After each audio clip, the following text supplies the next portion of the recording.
심판, 이런 제목으로 은혜를 나누겠습니다. 오늘 본문 내용 보니까 두 가지가 대입됩니다. 이스라엘 나라와 애굽 나라. 한쪽에는 하나님의 광명이 비치고 한쪽에는 3일 동안 흑암이 있어서 하나도 보이지 아니했다고 성경 말하고 있는 겁니다. 하나님의 심판이었습니다. 심판과 저주는 다릅니다. 심판이라는 것은 절대자 하나님께서 주시는 것이 심판으로서 훈계나 징계의 의미를 가지고 있는 겁니다. 저주는 죄 때문에 주어지는 하나의 징벌입니다.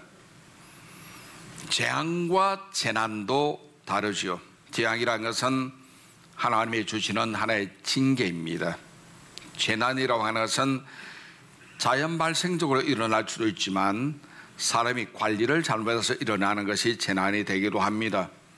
예를 든다면 창세기 19장의 소돔 고모라성이 동성애 때문에, 성적 타락 때문에 멸망한 것은 분명한 하나님의 재앙이죠. 심판이었습니다. 그런데 가던 배가 침몰하든지 건물이 무너지는 것은 재난입니다. 하나님 심판이라 할 수는 없는 겁니다. 좋은 나라 특징이 세 가지가 있습니다. 땅이 넓어서 좋은 나라 아니고 인구 많아 좋은 나라 아니고 부자라고 좋은 나라 절대 아닙니다. 우선 위기 때 수습 능력이 있어야 좋은 나라죠. 그래야 국민이 평안히 살 수가 있으니까. 그 다음은 국민이 행복해야 합니다. 정치, 경제, 교육, 문화 모든 것이 안정적으로 행복해야 좋은 나라입니다. 그 다음은 미래지향적으로 미래 비전이 있어야 합니다. 그래서 교육이 중요한 거예요. 외교가 중요한 겁니다. 옛날 우리 어릴 때 어른들은 시골에 전답 팔아서 자식을 대학 보냈습니다. 소 팔고 송아지 팔아서 교육을 시킨 것은 미래를 바라보고 교육을 시켰다는 증거가 되는 겁니다. 오늘 본문 보니까 애굽 땅에 하나님의 심판이 임했고 10가지 재앙이 나타났습니다. 분명 하나님의 심판이었죠.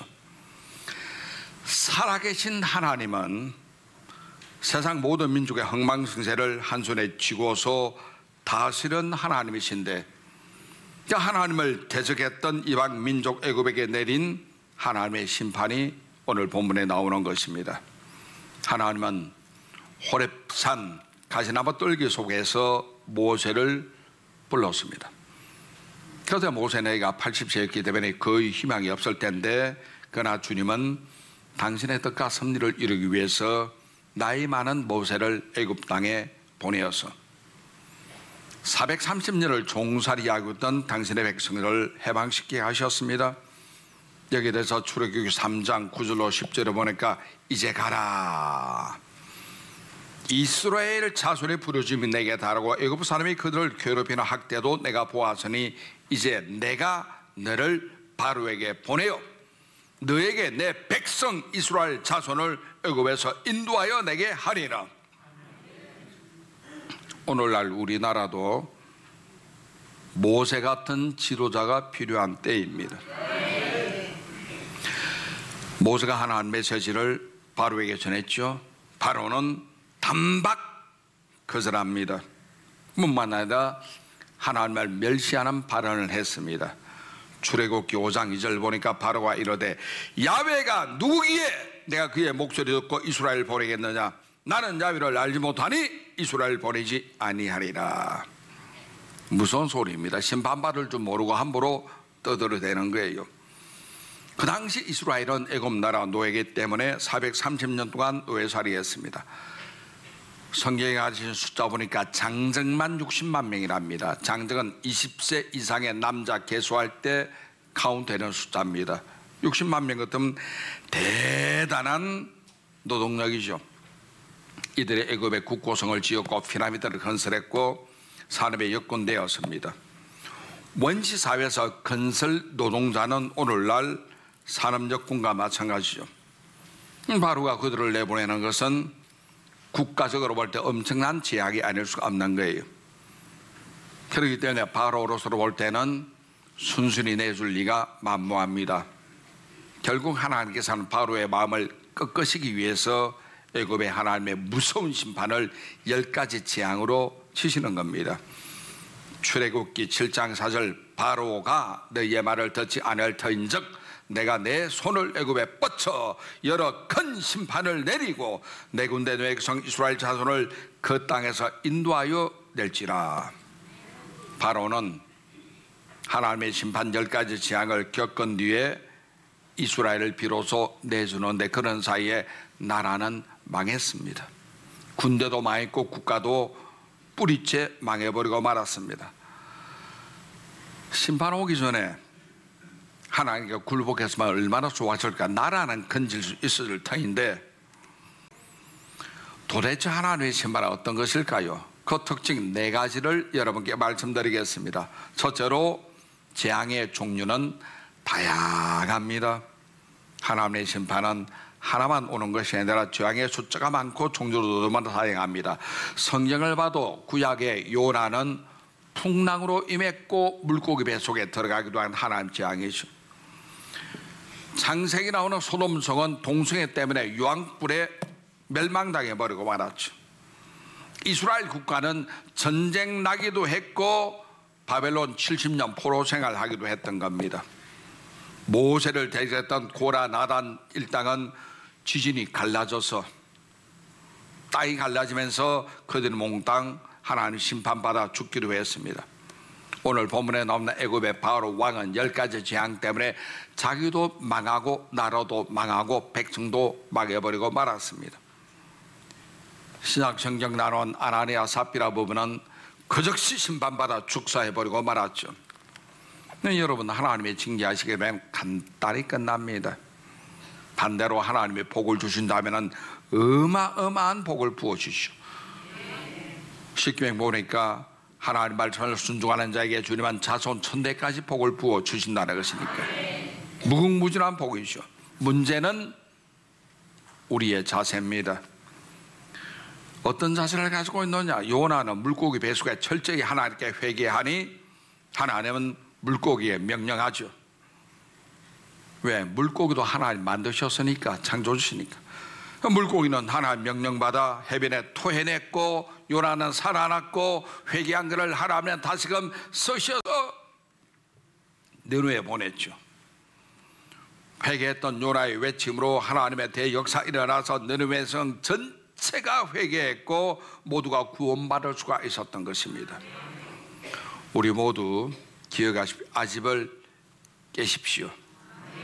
겸손히 주님께 무릎을 꿇으십시다. 우리가 주님을 의지해야 승리할 수가 있습니다. 내가 잘났다, 내가 뭐 할 수 있다, 아니요. 우린 철저히 무릎 꿇고 아집을 깨뜨리고 주님께 복종하는 여러분 되시기 바랍니다. 신약 성경 아나니아 삽비라 보세요. 회개 대신에 거짓을 선택합니다. 요나는 회개했지만 아나니아 삽비라 거짓을 선택했죠. 가룟 유다도 회개하지 않았습니다.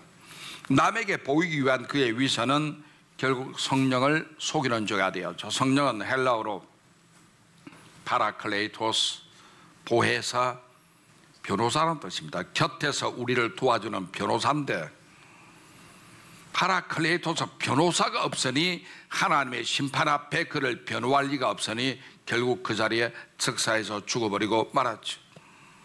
우리가 이걸 알아야 합니다. 하나님의 심판은 다양하다는 것. 회개한 자에게 주시는 하나님의 복도 너무나 다양하고 무궁무진한 것 믿으시기를 주님 이름으로 축원합니다. 두 번째, 사람이 의지하는 것이 오히려 나를 심판할 수도 있습니다. 내가 무엇을 의지하는가? 내 몸, 권력, 실력 아니요. 나무꾼은 도끼 의지하지. 도끼가 자기 발등을 찍어요. 내가 의지하는 것이 나를 심판할 수도 있는 겁니다. 지식을 의지하는 것, 얄팍한 지식 때문에 하나님 못 믿게 하기도 하죠. 재물을 의지하니 세상 향락에 빠지기도 하죠. 건강을 의지하니 육신을 과신하다 타락의 길로 빠지죠. 인맥을 의심하면 반드시 배신을 당합니다. 하나님이 나의 산성입니다. 하나님이 나의 피할 밥입니다. 하나님이 나의 반석이십니다. 하나님은 나의 힘이 되시고 나의 뿔이 되시고 나의 목자라고 말하고 있는 거예요. 하나님 빠지고서는 될 것이 없습니다. 우리 모두 하나님께 겸손히 나아가는 여러분 되시기를 주의 이름으로 축원합니다. 사람을 의지하지 마십시오. 믿지도 마십시오. 제가 여러분에게 자주 말하지만 여러분 부탁입니다. 저 믿지 마세요. 저 믿을 인간 절대 아닙니다. 왜? 저도 아담의 후손이기 때문에 언제 돌아왔을지 모르잖아요. 우리 예수님 잘 믿으십시다. 저도 여러분 안 믿을게요. 우리 다 같이 예수님, Jesus is enough. 예수님이 충분합니다. 저 믿지 마세요. 저는 죽다 깨어나도 김정은 안 믿습니다. 평화가 왔다고 종전이라고 사람 안 믿습니다. 우리 예수님이나 잘 믿고 하나님 믿어야지. 사람 믿을 것 전혀 없습니다. 사람을 의지하면 안 돼요. 내가 의지하는 그것이 내게 지향이 될 수가 있는 거예요. 교회 나오는 분들 중에 자녀를 너무 사랑하다 보니까 자녀가 하나님보다 더 위가 돼서 우상이 되더라고. 그럴 경우에 하나님께서 심판할 수도 있는 거죠. 무엇이든지 하나님과 멀어지게 하는 것이 있다면 곤란합니다. 사업이 멀어지게 한다, 학업이 멀어지게 한다, 내 재능이나 육체나 내 인맥이나 실력이 하나님과 멀어지게 한다면 문제가 될 수가 있는 거예요. 왜? 그걸 하나님이 치시거든요. 반드시 기억하시기 바랍니다. 세 번째, 재앙에는 점진성이 있습니다. 하나님의 심판이 임할 때 즉각 회개하면은 그냥 간단히 끝납니다. 하나님 잘못했습니다. 제가 지은 죄가 많습니다. 회개하면 끝나는 거예요. 계속 죄를 짓고 불순종하면은 하나님의 심판의 맷돌 속에 들어가는 거예요. 맷돌은 천천히 돌지만 들어가면은 가루가 돼 박살납니다. 법원에서도 상습범은 가중처벌 받잖아요. 애굽에 내린 하나님의 심판 보니까 전반부 재앙이 있고 후반부 재앙이 있는데 조금 다릅니다. 전반부는 하나님의 능력을 보여주는 것이고 후반부 재앙은 완전히 애굽 전체를 황폐하게 만드는 것이에요. 우리가 적은 재앙 올 때 돌이켜 회개하는 것 중요합니다. 회개하면 하나님께서 내게 복을 부어 주시니까. 바로 왕은 끝까지 고집을 부려서 재앙을 극대화시켜버리고 말았죠. 극대화, 점진적으로 크게 만들었습니다. 호미로 막을 일을 가래로도 못 막아버리고 말았습니다. 그래서 출애굽기 8장 15절 보니까 바로가 숨을 쉴 수 있게 됨을 보았을 때 그의 마음을 완강하게 하여 그들의 말을 듣지 아니하였으니 야훼께서 말씀하신 것과 같으라. 9장 34절 바로의 마음이 완악하여 이스라엘 자손을 내보내지 아니하였으니 야훼께서 모세에게 말씀하신가 같으라. 그렇죠. 재앙은 점진적으로 강화되니 애초에 회개하는 것이 최고인 줄 믿습니다. 마지막 네 번째, 하나님께 속한 백성의 운명을 보겠습니다. 이스라엘 민족이 있는 곳에는 빛이 있었어요. 애굽 사람에는 3일 동안 흑암이 있기 때문에 앞이 전혀 보이지 않았습니다. 결국 하나님 백성들에게는 지금도 오늘날에도 재앙이 미치지 않습니다. 하나님의 구원하시는 은혜는 하나님께 속한 사람과 사탄에게 속한 사람을 분리시킵니다. 구별합니다. 알곡과 죽종이로 구별해버리고 마는 겁니다. 하나님은 종이 땅과 민족을 구별하시고 후에는 하나님 말씀에 순종하는 자들을 구별해서 양쪽을 나누어 분리시키는 겁니다. 거룩한 백성과 속된 자들, 영어로 holiness, 거룩이란 말로도 쓰지만 분리한다, 구별한다 이 뜻입니다. 하나님은 그렇게 나누시는 거예요. 그래서 오늘 본문은 9째 재앙이고 그 다음 10번째 재앙으로 넘어가는데 이것은 심판의 극치를 보여줍니다. 장자는 다 죽여, 짐승도 초태생은 다 죽이는 것이고, 이건 뭐냐면 생명의 주권이 하나님께 있다는 것을 보여주는 것이죠. 죽음의 천사가 하나님의 명령받아 사망의 세력을 가지고 집집마다 다니면서 본 것은 하나입니다. 딴 거 안 봅니다. 그 사람은 인물 보지 않고 권력 보지 않고 실력 보지 않고 하나만 봅니다. 하나님 말씀에 순종해서 어린 양을 잡아다가 그 피를 문의 임방과 양쪽 설주에 발랐느냐 바르지 않았느냐. 어떤 사람은 우습겠죠. 에이, 양 잡아 피 바른다고 우리가 살아날 것 같아? 상식이 아니잖아. 그러나 하나님의 구원 방법은 그대로 따라야죠. 안 믿어져도 구원 방법은 따라야 합니다. 양을 잡아라, 피를 발라라, 임방과 좌우 설지에 뿌려라 하면 되는 거예요. 순종한 자들은 죽음의 천사가 6월 넘어갔다는 소리예요. 패스 오버. 그래서 오늘날도 이스라엘 백성은 6월절 절기를 지키는 거예요. 죽음의 사자가 패스 오버 했다는 것입니다. 피가 있으면 살았고 피가 없으면 그들은 죽었습니다. 간단합니다. 뭐 이유도 없습니다. 이것은 여러분 우리 주 예수 그리스도의 보혈의 공로를 믿느냐 믿지 않느냐, 하나님의 구원의 방법을 순종하느냐 순종하지 않느냐, 어린 양 예수 그리스도의 피를 의지하느냐 의지하지 않느냐, 이것이 바로 구원의 기준입니다. 이것이 바로 하나님의 자녀되는 기준인 줄 믿습니다. 우리가 예수님을 구주로 믿고 나가면은 성경에는 요한복음 1장 12절에 보니까 영접하는 자 예수님입니다. 곧 그 이름을 믿는 자에게는 하나님의 자녀되는 권세를 주시니라. 나는 연약하고 부족했습니다. 내가 하나님의 자녀가 된 것은 시험 쳐서 된 것 아니고 실력에서 된 것 아니고 인격 조화된 것 아니고 하나님 구원의 방법을 믿었기 때문에 순종이죠. 어린 양 예수 그리스도의 십자가 보혈을 내가 믿었기 때문에. 제가 18년 전에 완전히 일주일 동안 죽었다가 살아난 적이 있습니다. 그 일주일 동안 저는 천국을 보고 왔습니다. 내려가라고 해서 내려오는데 내 귀에 계속 들리는 찬송이 찬수가 265장입니다. 주 십자가를 지심으로 죄인을 구속하셨으니, 그 찬송. 내가 그 피를 6월절 그 양의 피를 볼 때에 그 찬송이 계속 들리면서 내려왔고 눈을 떴고 살아났던 적이 있습니다. 하나님의 구원의 방법, 예수 그리스도의 십자가 보혈이죠. 그래서 기독교는 십자가를 중요하게 여기는 거예요. 어떤 사람 안 믿습니다. 그게 뭔 구원의 능력이 있다고 그래. 상식으로는 안 믿어지겠죠. 하나님의 창조가 상식입니까? 말씀만 가지고 하늘과 땅과 바다와 그 모든 세상 만물 지은 게 상식으로 이해가 되나요? 죽은 지 사흘 만에 예수님이 다시금 완벽히 부활했다는 것 이해가 되나요? 예수님이 40일 동안 땅 위를 계시다가 하늘 위에 둥둥둥둥 떠서 성전에 올라갔다는 이해가 됩니까? 믿는 거예요.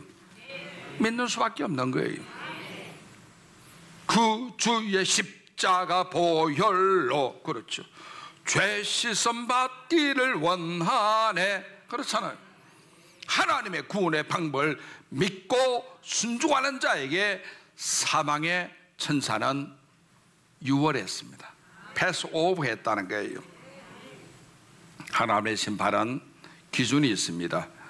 어린 양, 대속의 제물로 오신 예수 그리스도의 보혈에 있다는 것 믿으시기를 주님 이름으로 축원합니다. 애굽은 불신 세상을 오늘날 상징적으로 보여주고 있는 것이고, 이스라엘 백성이 애굽을 떠났듯이 결국 우리도 이 땅을 언젠가 떠나는 거예요. 바로는 사탄을 상징하고 있는데 이스라엘 백성이 그때를 떠나지 못하도록 모든 방법을 동원해서 잡잖아요. 오늘 우리가 예수 믿고 구원받고 교회 출석하려고 하면 사탄은 온갖 방법으로 우리의 발목을 잡아요. 교회 갈 시간에 손님이 찾아옵니다. 급한 일이 생깁니다. 가다가 교통사고 나기도 합니다. 어떤 방법을 써서라도 마귀는 우리가 하나님께 나가지 못하도록 방해하는 것 속지 마세요. 내가 예수 믿기 전에 나도 사탄의 자식이었고 세속의 자식이었지만 예수를 구주로 믿음으로 말미암아 자녀가 되었습니다. 권세를, 자녀들은 권세 주시겠다는 권세가 뭡니까? 아버지의 모든 유산을 상속받는 게 자식의 권세입니다. 저는 재산이 별로 없습니다만은 제가 갈 때는 내 재산이 우리 아들, 딸 두 놈에게 상속되겠죠. 자녀니까. 하늘에 계신 하나님 아버지가 우리 아버지시니 아버지 모든 복이 내게 상속될 것 아니겠습니까?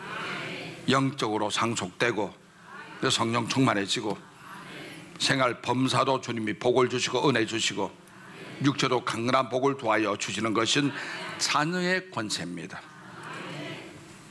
우리를 이끄시는 하나님의 사랑은 너무나 크고도 놀랍지만 뒤에서 못 가게 잡아당기는 사탄의 세력이 있더란 것 기억하시기 바랍니다. 절대 우리는 세속과 타협하지 마시고 애굽을 벗어나는 결단 내리는 여러분 되시기 바랍니다. 예수님 안에 생명이 있는 거예요. 하나님만이 절대 주권자입니다. 예수님이면 충분합니다. 할렐루야. 우리가 실족해서 실수로 아무리 심각한 죄에 빠졌다 할지라도 회개하면은 하나님의 사랑은 그리스도 예수 십자가 능력으로 우리를 능히 용서하시고 구속하시고 구원하시고 오히려 축복 부어 주실 줄 믿습니다. 뒤돌아보지 마세요. 세상에 미련 두지도 마십시오. 가나안을 향해서 믿음으로 앞만 보고 전진하는 여러분 되시기를 주님 이름으로 축원합니다.